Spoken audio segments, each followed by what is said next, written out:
Welcome to the RV Park Mastery Podcast, where you will learn the correct way to identify, evaluate, negotiate, perform due diligence on, renegotiate, finance, turn around, and operate RV parks. And now, here is your host, the fifth largest owner of RV and mobile home parks in the U.S., Frank Rolfe. So you found the RV park of your dreams. You did everything right, the due diligence, the financing. You've got it completely done now. You're out at the property and you're trying to bring it back to life, but you're missing one important ingredient, and that's workmen to help you go through the basic skills of carpentry and painting to get the job done. This is Frank Rolfe, the RV Park Mastery Podcast. We're going to talk about the difficulty today in finding labor to get RV parks fixed and some creative ideas to help solve that situation. So where did all the workers go, you might say? It seemed so easy in a pre-COVID world to find people who would do work. So back then, people had this perception that you were supposed to work, and people had this perception that you were supposed to work at a reasonable price. And then both of those things left the building with COVID, and suddenly no one wanted to work anymore. It's like all the adults had a big old snow day with COVID, and they just could never get back in the swing of going to school. Many dropped out of the labor force, and many retreated to only wanting jobs they could do from home, however low paying it might be. You would have people who were masters of construction, who were making good money a year, and yet they just decided after that 1 to 2 year snow day, they just really didn't want to work anymore. They lost their enthusiasm.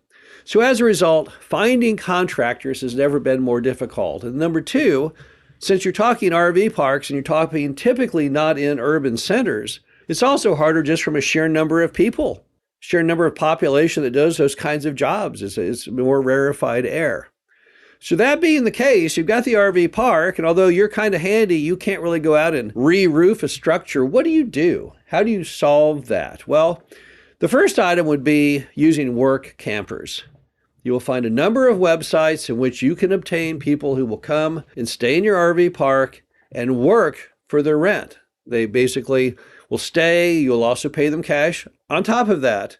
But work campers are a great concept. We've been using work campers for years and years, and so that is always a number one go-to when you need people to do work, is to bring people in who will stay in their own RVs in your property. It's the best of all worlds also because they're typically very enthusiastic about RV parks, and since they stay on site, they tend to work harder and work longer and be more wanting of your approval.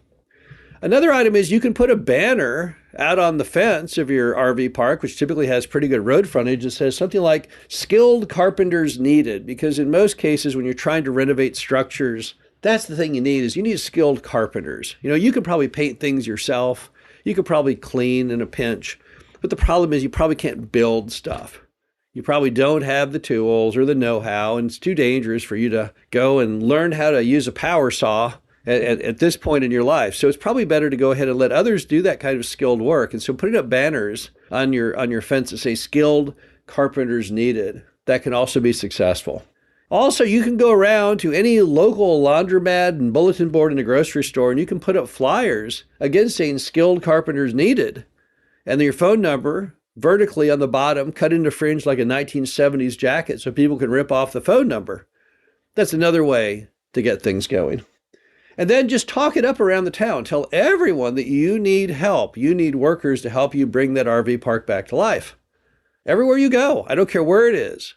Restaurants, city hall, it doesn't matter. Tell people you need that work. You'd be shocked how many people know other people. You know, before the invention of Facebook, there was still a giant pipeline of people out there that we all did through just talking to each other, becoming a lost art. But it's a big social network, way bigger than Facebook or any other group. And speaking of Facebook, let's try that. Let's try any form of social media to let people know you need some workers to help bring back the RV park. So by all means, social media is there. It's widely adopted, hugely popular. Let's use that as a tool. Also, don't forget to call other RV park owners. RV park owners are a pretty cordial crew, typically not life or death, trying to cut each other's throat, but have no problem dispensing advice to others because, you know you can't really do anything to their RV park, and they're comfortable that, it probably is true vice versa. And those RV park owners, they probably know where you were at because they at some point had to renovate their property and may still be renovating on a periodic basis. And the good news is they know if they can keep people employed who are doing that renovation work, then they'll still be there when they need them again. So there's every reason in the world that one RV park owner would tell honestly to the other RV park owner who out there could do renovations. So feel free to reach out and ask them because you may get some really good names from that. We've also done some other outside the box ideas.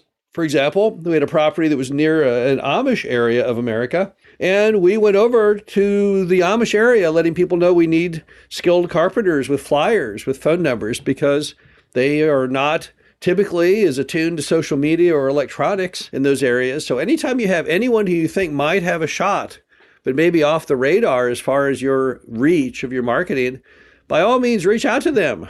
Bring a flyer, see what's going on. You've probably seen American Pickers. They always start off every show. Everywhere they go, they take the person who they think might have some valuable antiques, a flyer of exactly what they buy.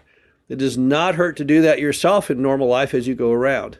And then finally, any contractors you pass on the road, I don't care what they're building, working on a house renovation, building an industrial building, it doesn't matter. Feel free to stop and say, hey, I have work too. Would you have any interest to work on my property? You'd be shocked over the years how many contractors we obtained simply by doing that. By seeing people who are working on another project and just stopping the car and just saying, hey, I've got some work. When does this job end? Are you looking for some more clients? If nothing else, they may know other people and they would say, I know someone who needs work. I'd be happy to reach out to them. Of course, that means it's time to whip out the flyer that you hopefully have, letting them know what your contact information is. And if you want to list exactly what you need as far as skill set, feel free to put that on there too. The bottom line is that the world has changed forever, it appears, after COVID. Finding workmen has never been harder. They've never been more expensive. It's never been a bigger pain, ever, in American history to get simple things done. But if you cast a big enough net, you will find the right workman for your RV park. You just have to get out there and really, really work it. This is Frank Rolfe with the RV Park Mastery Podcast. Hope you enjoyed this. Talk to you again soon. Thank you for listening to the RV Park Mastery Podcast. Be sure to visit us at www.rvparkmastery.com, where you can learn the correct way to identify, evaluate, negotiate, perform due diligence on, renegotiate, finance, turn around, and operate in RV parks.